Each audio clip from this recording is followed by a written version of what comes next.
Hai, selamat datang di video pembahasan supervisi online. Sejak wabah pandemi COVID-19 melanda, sistem pendidikan Indonesia berubah dari sistem tatap muka menjadi sistem daring. Pembelajaran jarak jauh ini dilaksanakan di rumah masing-masing. Pada masa ini juga, pendidik dituntut untuk lebih kreatif dan inovatif dalam melaksanakan dan mengelola pembelajarannya. Lalu, jika pendidik sibuk dengan kelasnya, siapa yang bertanggung jawab dalam memastikan mutu pendidikan? Pada pembelajaran jarak jauh, kepala sekolah bertanggung jawab memastikan pembelajaran berjalan dengan lancar dan bertanggung jawab terhadap mutu pembelajaran. Tugas dan tanggung jawab ini diemban sejak pembelajaran tatap muka dan menjadi sebuah kewajiban untuk direalisasikan pada pembelajaran jarak jauh. Kepala sekolah umumnya dituntut untuk memiliki 5 kompetensi sesuai dengan Permendikbud nomor 13 tahun 2007 tentang standar kepala sekolah atau madrasah, yaitu kepribadian, manajerial, kewirausahaan, sosial, dan supervisi. Supervisi merupakan pembinaan bertujuan untuk memperbaiki dan meningkatkan mutu pekerjaan. Supervisi merupakan tindak lanjut dari kontrol dan inspeksi, dilaksanakan berdasarkan data yang telah ditemukan sebelumnya. Supervisi merupakan bagian dari pengawasan, pembinaan untuk memperbaiki dan meningkatkan mutu pembelajaran.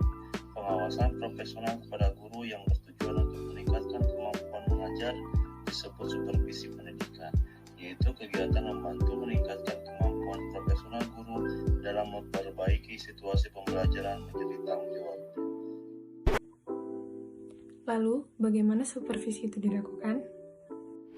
Video ini akan mencoba menjelaskan bagaimana supervisi akademik dilaksanakan pada pembelajaran jarak jauh.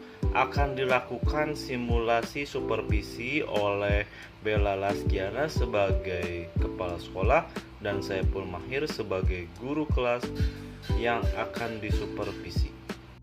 Supervisi akademik dibagi menjadi 3 bagian, yaitu perencanaan, pelaksanaan, dan penindaklanjutan. Perencanaan program supervisi akademik dilakukan oleh kepala sekolah dengan hanya melibatkan tim manajemen sekolah atau tim supervisi. Perencanaan meliputi penyusunan program kegiatan supervisi oleh tim yang sudah dibentuk, kemudian melakukan penyuluhan informasi terkait program supervisi kepada guru-guru di sekolah, dapat disebarkan via telepon maupun chat di aplikasi WhatsApp. Selanjutnya, supervisor dan guru yang akan disupervisi akan mendiskusikan rencana pelaksanaan supervisi tersebut terkait permasalahan dan perhatian dalam proses pembelajaran. Diskusi ini dapat dilakukan melalui chat WhatsApp atau video conference di Zoom seperti yang satu ini. Ibu Kepala, Assalamualaikum atau misalnya selamat siang Ibu Kepala. Saya akan melakukan istilahnya disupervisi sama Ibu ya. Tolong masukkan dan kritikannya yang membangun ya Bu Kepala ya. Saya share screen untuk RPP-nya. Ya, ini Bu, ini RPP saya ya. Sekolahnya itu SMP Negeri 2 Dauan, mata pelajarannya bahasa Inggris, kelasnya itu kelas 7, semesternya semester ganjil, semester 1, dan alokasi waktunya ini adalah 160 menit, berarti sekitar 3 pertemuan, nanti ada beberapa ini. Tujuan pembelajarannya, Bu, ini telah mengikuti proses pembelajaran peserta didik diharapkan dapat yang pertama mengidentifikasi benda-benda yang ada di dalam ruangan kelas, yang kedua mengidentifikasi ruangan atau gedung yang ada di sekolah, mengidentifikasi benda-benda yang ada di dalam tas, mengidentifikasi bagian-bagian rumah, mengidentifikasi benda-benda yang ada di dalam bagian-bagian rumah, yang terakhir adalah mengidentifikasi binatang atau tumbuhan yang ada di rumah atau di sekolah. Itu kalau tidak ada lagi yang menjadi permasalahan, mungkin nanti kita ketemu di supervisi Bapak di hari apa Bapak mengajar? Mungkin minggu depan Bu ya, hari Senin kita ya, jam 9-an. Ya, hari Senin jam 9 berarti saya supervisi kelas Bapak ya. Ya, siap. Makasih banyak Ibu. Ya, sama-sama Pak Saiful. Ya. Pelaksanaan supervisi dilakukan dengan membimbing dan membina guru, serta melakukan kunjungan kelas. Kunjungan kelas ditujukan untuk meninjau kinerja guru selama proses pembelajaran berlangsung, bukan untuk mencari kesalahan guru, tetapi untuk meningkatkan dan memperbaiki kinerja guru secara profesional. Kunjungan kelas dilaksanakan sesuai dengan RPP yang telah dibuat. Pertemuan tatap maya menggunakan video conference Zoom seperti yang satu ini. Oke, Assalamualaikum warahmatullahi wabarakatuh. Selamat pagi semuanya. Siapa yang tidak hadir hari ini? Oh, kayaknya ada beberapa orang yang izin dan sakit ya. Tapi nggak apa-apa, Bapak akan lanjutkan pelajaran kita hari ini, yaitu mengenai noun. Noun itu adalah kata benda ya. Kata benda. Nah ini contohnya kata benda yang ada di room. Oke.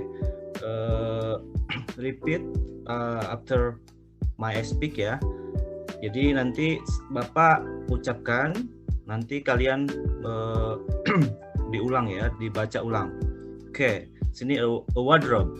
Oke, a pillow case, a bolster case, a bed, a bolster, a blanket, a chair, a table, a mirror, a lamp.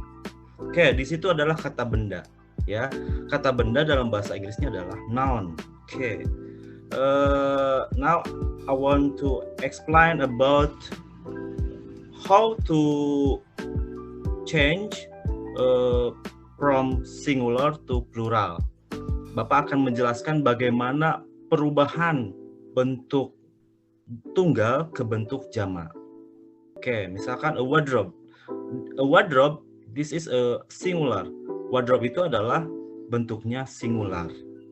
Nanti kita rubah bagaimana kalau misalkan ada banyak lemari gitu kan. Wardrobe itu lemari ya. Itu satu lemari. A wardrobe adalah sebuah lemari. Nah, bagaimana kita merubah menjadi banyak lemari? Nah, ayo ada 8 bentuk. Nanti Bapak jelaskan ada 8 bentuk perubahan. Nanti Bapak udah dirumuskan ada 8 bentuk. Yang pertama, di belakang katanya kita tambahkan s. Ya, misalkan a pillow. A pillow itu adalah sebuah bantal. Bagaimana kalau banyak bantal? Nah, untuk merubah satu bantal dengan banyak bantal, a pillow and banyak bantal itu adalah di belakangnya tambahin s. Contohnya pillow, bantal, banyak bantalnya tambahan s di belakangnya menjadi pillows. Oke, yang pertama itu adalah ditambah s di belakang katanya. Yang kedua ditambah es di belakang katanya. Oke, ditambah es itu contohnya adalah contohnya jika di belakang katanya adalah huruf o. Ya. Misalkan ada huruf O, ada misalkan tomato. Tomato itu adalah sebuah tomat. Nah, nanti kita rubah menjadi banyak tomat. Nah, kita rubah menjadi banyak tomat, tambahin es di belakang katanya. Jadi tomatoes. Oke ya. Terus lagi buffalo. Kita rubah lagi menjadi banyak. Buffalo itu adalah kerbau. Bagaimana kita rubah menjadi banyak kerbau?